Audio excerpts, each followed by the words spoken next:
जब आपको खाने की समझ ना आ रही हो कि क्या बनाएं, तो प्याज़ों में 3 अदद अंडे डालें और कमाल देखें।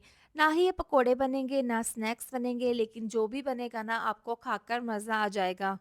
सबसे पहले 3 मीडियम साइज़ के प्याज़ है, इसके अंदर 3 अदद अंडे डाल देंगे और आधी चम्मच नमक, आधी चम्मच पिसी हुई लाल मिर्च, 1 चौथाई चम्मच हल्दी पाउडर, साथ ही 1 चम्मच इसमें डाल देंगे ज़ीरा और क्रश करके डाल देंगे साबुत धनिया। इसको मैंने हल्का-सा हथेली पर मसल कर डाल दिया है, इससे अच्छी-सी खुशबू आएगी। अब डाल देंगे 3 चम्मच बेसन, आपने 3 चम्मच ही डालने हैं, ज़्यादा नहीं डालने। साथ ही बारीक कटा हुआ धनिया डाल देंगे। अब इस तरह से ये डालने के बाद इसको मिक्स कर लेंगे। आप किस शहर से मेरी वीडियो देखते हैं, कमेंट करके ज़रूर बताया करें, ताकि मैं आपका शुक्रिया अदा कर सकूँ। अच्छा, तो आप इसमें 1 अंडा भी डाल सकते हैं, लेकिन अगर आप इसमें 3 अंडे डालेंगे ना, तो रिज़ल्ट आप खुद देखेंगे। इसका जो टेस्ट है वो 100 गुना बढ़ जाएगा। तो आपने 3 अंडे डालकर इसको अच्छे से मिक्स कर लेना है इस तरीके से।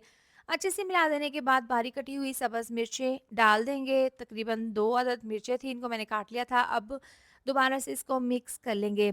मिक्स करने के बाद आप पैन में डाल देंगे ऑयल। इसको फ्राई करने के लिए, बनाने के लिए बहुत ही कम ऑयल का इस्तेमाल होगा। तो तकरीबन आधा कप ऑयल डालकर गरम कर लेंगे और इस तरीके से ये मिक्सचर डाल देंगे। तकरीबन 1 चम्मच जितना, आप चम्मच के साथ भी डाल सकते हैं, लेकिन हाथों से भी डाल सकते हैं। तो अब तकरीबन 4 से 5 मिनट के लिए एक साइड से फ्राई करने के बाद अब इसकी साइड को चेंज कर देंगे और दूसरी साइड से भी फ्राई कर लेंगे।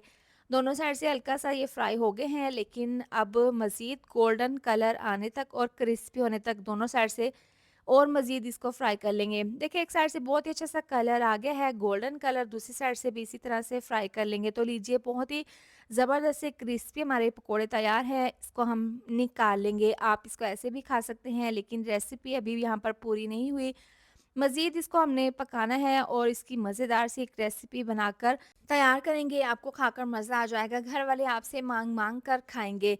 अब पैन में डाल देंगे आधा कप ऑयल, इसको गरम कर लेंगे। इसके बाद इसमें खड़े मसाले डाल देंगे। आधी चम्मच है ज़ीरा साबुत, साबुत काली मिर्चें हैं, लौंग 4 से 5, बादीयान का फूल, बड़ी इलायची, दालचीनी का टुकड़ा। हल्का से इसको पकाने के बाद 1 चम्मच लहसुन अदरक का पेस्ट डालकर इसको हल्का-सा मिक्स कर लेंगे। इसके बाद जैसे ही खुशबू आने लगेगी मसालों की, लहसुन अदरक की, तो इसके अंदर डाल देंगे 2 मीडियम साइज़ के प्याज़ का पेस्ट। अब ये डालकर इसको हल्का-सा मिक्स कर लेंगे। अब ग्रेवी के हिसाब से इसमें मसाले शामिल कर देंगे। सबसे पहले आधी चम्मच डाल देंगे हस्बे ज़ायक़ा नमक, आधी चम्मच पिसी हुई लाल मिर्च और 1 चौथाई चम्मच हल्दी पाउडर, 1 चम्मच धनिया पाउडर और 1 चम्मच पिसा हुआ गरम मसाला डाल देंगे।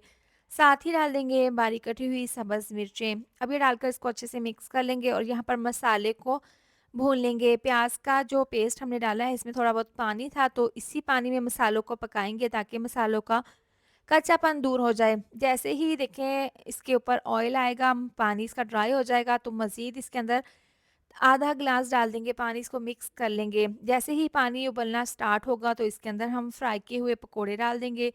ये डालने के बाद इसको हल्का-सा मिक्स कर लेंगे और इसको मीडियम आँच पर पकाएँगे। बारीक कटा हुआ धनिया इसके ऊपर डाल देंगे इस तरीके से और इसको कवर करके पकाएँगे तकरीबन 2 से 3 मिनट के लिए। क्योंकि ग्रेवी भी पकी हुई है और पकोड़े भी फ्राई हुए हैं, तो इसको तकरीबन 2 से 3 मिनट के लिए बस पकाना है, ज़्यादा नहीं।